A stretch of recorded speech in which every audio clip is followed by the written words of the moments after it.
Սիրելի հայրենակիցներ, քննարկվում է պարտադիր զինվորական ծառայության ժամկետի կրճատման հարցը, եւ ես իսկապես կարծում եմ, որ բազմաթիվ երիտասարդներ,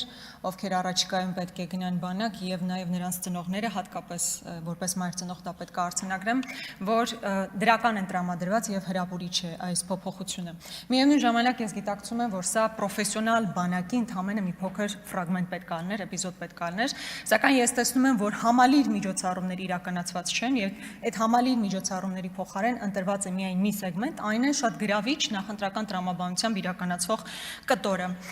Բայց այն ինչ որ ես հիմա ուզում եմ արձանագրել, այն պարոն Օհանյանն էլ նշեց, բազային աշխատավարձի բարձրացման հարցն է։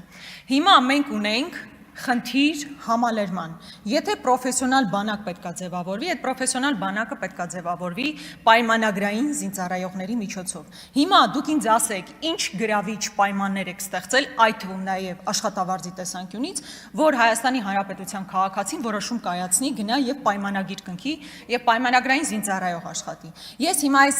հակադրություն չէ, բայց համեմատությունը մշտապես բերում եմ, որովհետեւ կարծում եմ տեղին համեմատություն է։ Պարեկի եւ սահմանին կանգնած պայմանագրային զինծառայողի միջև պարոն Պապիկյան անթույլատրելի է, որպեսզի պայմանագրային զինծառայողը ստանա ավելի ցածր աշխատավարձ ու զգալի ցածր աշխատավարձ, քան պարեկը։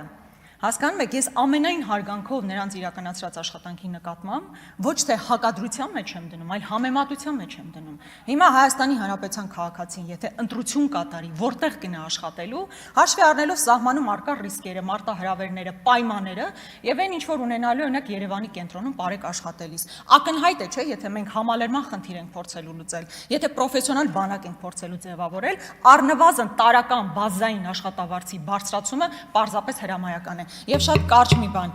հիմա ուզում եմ հասկանալ օրինակ այս փոփոխությամբ ինչ ենք մենք ստանալու, օրինակ մարտական հերթապահության դիրքերում մենք փոփոխություն ունենալու ենք, թե չէ, որովհետև բավականին երկար ժամանակ ավել մեր զինծառայողները ստիպված են լինում մնալ դիրքերում։ Շնորհակալություն։